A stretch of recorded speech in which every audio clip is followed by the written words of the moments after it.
Bom, boa tarde a todos. Mais uma vez agradeço o convite. Para mim é importante vir aqui, sempre é importante compartilhar informações com todos vocês.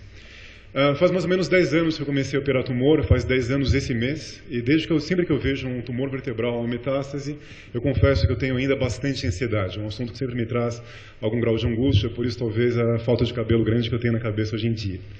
Grande parte dessa ansiedade decorre de uma múltipla apresentação com tumores de comportamento biológico muito diferente. Às vezes, doentes com o mesmo tipo histológico têm um desfecho muito variado. Nós temos diversas técnicas, opções de tratamento, possibilidades, o que nos dificulta bastante o processo de tomada de decisão. Por esse modo, algumas formas de classificação podem ajudar a reduzir essa ansiedade. Classificações ou avaliações que permitam compreender se o doente tem que ser tratado, se é necessário cirurgia ou não, qual o tamanho de uma cirurgia, se é necessário radioterapia ou não, se for fazer rádio, que tipo de técnica, se há instabilidade ou não, e também prognóstico. E se a gente conseguisse responder todas essas questões, eu garanto que essa ansiedade que eu convivo com a minha vida hoje em dia seria muito reduzida. Talvez 10 perguntas, os assuntos que mais aqui envolveram aqui pesquisas nas últimas décadas, de fato, é o prognóstico dos doentes, que é uma informação que a gente sempre deseja saber, quanto tempo vai viver um doente com câncer metastático. E nós temos aqui 2 casos, que são doentes com doença sistêmica avançada, um com tumor de mama, outro com melanoma maligno, e que nós temos aqui alguma ideia subjetiva de que talvez o caso 2 venha a ter um prognóstico pior, por um tumor, um melanoma maligno de base, que é um tumor de prognóstico muito ruim. E na tentativa de melhorar esse julgamento desses casos, muitas escalas foram desenvolvidas. Uma escala de aplicação simples, como a de Tomita, aqui de 2001, estudou aqui tumores de crescimento lento, moderado ou avançado, tumores de rápido crescimento, avaliou que situações de metástases tratáveis ou não, e também o número de metástases ósseas, de forma a tentar estimar o prognóstico desses doentes e algum tipo de conduta adequada para esse público quando catalogado dessa forma. Tokuhashi também fez uma classificação revisada em 2005, também utilizando critérios de performance, critérios de extensão da doença sistêmica e doença óssea, e especialmente o tipo histológico da doença primária, o que também permitia uma estimativa de sobrevida e também alguma ideia de como tratar desses casos. E aplicando a escala de Tokuhashi, que talvez seja mais difundida no mundo até hoje, nós tínhamos o caso 1, tumor de mama, com prognóstico melhor do que o tumor doente com melanoma maligno, o que parece fazer bastante sentido. Mas na prática, vamos ver o que aconteceu com esses 2 casos que eu trouxe aqui com certo viés para provar um ponto de vista. Essa doente com tumor de mama maligno, com estimativa superior a 6 meses, faleceu 77 dias depois da cirurgia por progressão sistêmica da doença. Já essa doente com melanoma maligno, uma doente com faixa etária avançada de 72 anos, teve uma fratura em compressão da medula, nós a operamos, descomprimimos a medula e fixamos. 1 ano e 2 meses depois, a família me liga com a doente com uma dorsalgia muito intensa, com soltura do material de implante, deformidade, foi submetida a uma reconstrução agora a 360 graus. 5 anos depois, a doente me ligou que ela caiu e fraturou o ombro, com uma sobrevida superior a 5 anos, o que traz aqui um certo espanto com o prognóstico de uma doença tão ruim. De qualquer forma, eu omiti informações para vocês aqui relevantes para poder julgar os prognósticos. A primeira doente, tumor de mama, tinha sido extensamente tratada, tinha falhado a 4ª linha de quimioterapia, e o segundo doente entrou no protocolo de imunoterapia, quando o protocolo aqui foi desenhado, e foi uma forte respondedora, o que resultou num grande ganho de sobrevida. O que dá uma ideia que essas escalas de prognósticos costumam pecar por não levar em consideração fatores moleculares que modulam o prognóstico específico de cada tipo primário, e também a expectativa de terapia-alvo, que é uma questão que talvez nós tenhamos mais apoio dos oncologistas para jogar o prognóstico de forma adequada, do que utilizar eventualmente escalas que nos deem alguma melhor ideia, mas que podem trazer imprecisões importantes na conduta. E uma coisa interessante com várias escalas prognósticas, aqui é uma avaliação de vários trabalhos que avaliaram a validade da escala de Tokuhashi, demonstram, de 2005 para baixo, quando a escala foi desenvolvida, que os primeiros anos essas escalas trazem geralmente boa acurácia, boa predição de resultados. De repente, alguns trabalhos mostram uma falha de predição de resultado, e de repente, na última década, praticamente todos demonstram uma falência na acurácia para predizer resultados. Um pouco disso acontece, que a oncologia desenvolve, e nós mudamos também com o tempo o prognóstico desses doentes. Portanto, talvez nós devamos delegar ao oncologista e trabalhar de forma multidisciplinar para poder compreender qual o tempo provável que o nosso oncologista estima de sobrevida. E falando nesse ponto, será que a sobrevida é o ponto fundamental? Ou talvez nós devemos focar mais em performance. Performance talvez seja o ponto hoje que mais me importa quando eu decido sobre esses casos. Para performance, há vários métodos de avaliação, talvez um tumor, Karnofsky, ECOG sejam os métodos mais fáceis para conversar com os oncologistas e os clínicos que são, de fato, o dono desses doentes. Doentes que tenham uma boa performance antes de um evento mais grave, como compressão da medula, e tenham comprometimento de performance por causa das complicações por fratura ou compressão medular, se for possível um tratamento que volte a performance aos níveis padrões de base, talvez seja algo que deva ser feito independente da sobrevida desse doente. Já doentes com prognóstico já pior funcional, que já partem de uma linha de base baixa, mesmo que ele piore com uma complicação na coluna, talvez sejam doentes que não merecessem cirurgia por uma magnitude pequena do que a gente pode ganhar com tratamentos de intervenção. Um caso que eu trouxe aqui para provar esse ponto, na minha visão, um paciente com sarcoma velar metastático, um tumor bem agressivo, um sarcoma bem agressivo, com falha já também de possibilidades de quimioterapia, com uma prognóstico de sobrevida baixa, um doente jovem, que o oncologista diz que, apesar de não ter como tratá-lo, se for possível operá-lo, vamos tentar preservar performance. Isso que foi feito.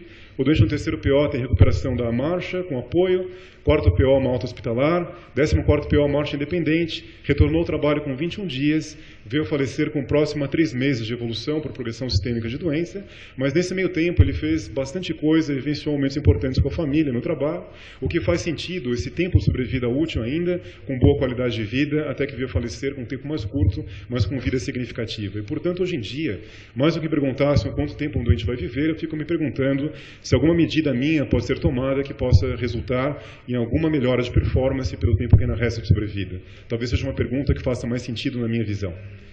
Outros pontos que podem modular muito o nosso tratamento são pontos aqui de classificar os tumores em radiosensíveis ou radioresistentes à radioterapia convencional de campo externo.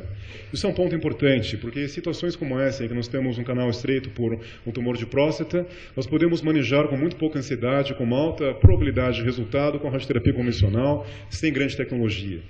Situações mais complicadas, um tumor renal metastático com compressão da medula, que nós temos objetivos tanto de descompressão da medula como controle de longo prazo, talvez caibam cirurgias de grande porte, como ressecções em bloco. Cirurgias que nos últimos anos têm sido substituídas por outras tecnologias, como, por exemplo, a radiocirurgia quando disponível, que permitem controle da doença. Mas tecnologias novas trazem problemas novos também. Diferente da radioterapia de campo externo convencional, nós precisamos de espaço da medula espinal para poder trabalhar com tecnologias mais avançadas de radiação. E para isso precisa ter espaço. Nós precisamos aqui, talvez, classificar o componente epidural de massa epidural para poder permitir que uma radiocirurgia seja feita. E a classificação de BIOS, que nesse ponto é interessante, é que nós sabemos que os doentes que têm contato à lesão com a medula, se formos usar técnicas como radiocirurgia para controle local, que precisam de espaço, uma cirurgia de separação faz sentido. E o Dr. Cláudio depois tem uma tecnologia que eu sou apaixonado por ela, para mostrar que talvez ajude no futuro a poupar cirurgia também nesse público. Cirurgia aberta, pelo menos. Outros pontos que nos trazem aqui uma preocupação, que merecem uma forma de avaliação, é a instabilidade de coluna. Talvez sejam os pontos mais difíceis de julgar nesses casos. A instabilidade tem uma definição bastante filosófica adequada, baseada ainda em preceitos de Wat Punjabi do século passado, que diz que coluna estável é aquela com sobrecargas fisiológicas, não haveria aqui dor progressiva, deformidade ou déficit, e a gente amplifica essa definição para colocar sobre uma doença tumoral de base, né? Essa definição filosófica, que a gente tem dificuldade em traduzir do ponto de vista clínico, mas o que nós temos de melhor para o julgamento disso é a escala SIMS, a Spine Stability Neoplastic Score, que é fruto de um esforço internacional para melhorar a comunicação entre os médicos também e tentar trazer atenção a um ponto fundamental, que é a indicação independente de cirurgia. A escala leva em consideração a localização da lesão, qualidade da matriz, do alinhamento, o tamanho do colapso vertebral quando presente e o comprometimento pós-lateral, o que permite estratificar esse doente em riscos, né, de coluna estável, indeterminada ou coluna instável, mas como toda ferramenta ela tem problemas, praticamente todas as ferramentas têm suas limitações. E uma grande limitação que eu vejo aqui nessa situação é que nós temos um alto volume de doentes que têm estabilidade indeterminada. E no nosso centro, num estudo feito no pronto-socorro com 115 doentes ao longo de 3 meses de pronto atendimento, 69% dos casos tinham estabilidade indeterminada, o que faz com que a experiência do cirurgião ou de quem assiste esse doente ainda é fundamental para rotular se nós vamos tratar e conduzir esse doente como coluna estável ou instável. De qualquer forma, uma ferramenta que nos traz a atenção num ponto crucial, que é o modificador de conduta nesses doentes. Eu comentei aqui várias escalas, coloquei a limitação de várias delas, mas alguns sistemas que eu gosto de trabalhar com metástase, que são sistemas de fluxos de tratamento que tentam decompor um problema muito complexo em problemas menores, e a gente vai resolvendo problemas por etapas. Há dois sistemas que eu acho que são mais famosos, esse nomes do grupo Laufer e Mark Bielski do Memorial.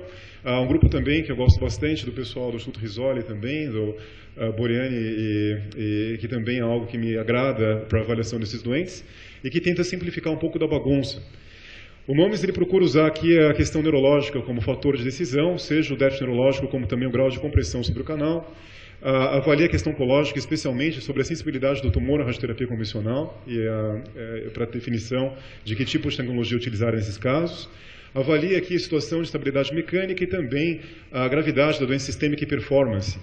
O interessante desses tipos de modelos de pensamento é que às vezes as ferramentas com o tempo mudam, mas os princípios continuam os mesmos. Então, se há uma ferramenta nova, nós trocamos uma ferramenta por outra e o arcabouço continua funcionando. Com esse tipo de conduta de racional, é possível, então, seguir as setas e definir que tipo de tratamento é mais adequado. Eu acho muito complicado ler esses modelos aqui, esses esquemas, na forma como estão dispostos. Eu gosto de ler o NOMES, por exemplo, ao contrário. Eu gosto de começar com a doença sistêmica, pelo S, compreender se esse doente pode ou não ser operado. Há doentes com performance muito baixa e que não há o que fazer do ponto de vista cirúrgico. Esse problema deixa de ser meu. Cai minha ansiedade, eu transfiro esse doente para a avaliação de um radioterapeuta, cuidados paliativos, é um doente que não permite cirurgia. Resolveu o problema, da sua parte pelo menos, nós tiramos a cirurgia da jogada. Se o doente pode ser operado, a gente pode avaliar a situação mecânica dele. A situação mecânica é uma indicação independente de cirurgia. Se for instável a coluna, alguma forma de estabilização é necessária. Se esse doente tiver uma coluna estável, ou a estabilização for resolvida, nós temos que compreender como tratar do restante da doença. E aqui é interessante avaliar como é que está a situação neurológica. Se o doente tiver uma compressão de baixo grau, não tiver nenhum déficit, nós julgamos como é que é a situação da resistência do tumor à radioterapia. Vamos supor que o doente tem um tumor radiosensível, sem dano neurológico relevante, nós podemos tratá-lo com rádio convencional. Se esse doente tem um tumor radioresistente, como um tumor renal, restrito ao corpo, sem compressão da medula espinal, nós podemos utilizar para controle de radiocirurgia. Se esse doente tem aqui um déficit neurológico, uma compressão de medula de alto grau, tem um canal comprometido, nós podemos aqui desenhar, então, um tratamento de descompressão ou separação, seguido por rádio convencional, radiocirurgia, de acordo com a doença de base.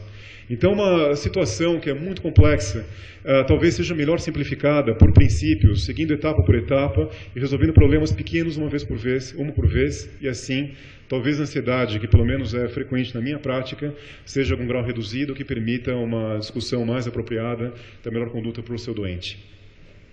Como resumo, a doença metastática, o cirurgião não deve ser estrela do tratamento, né? O doente tem um oncologista, esse oncologista deve participar de forma integral nas decisões, sempre que disponível.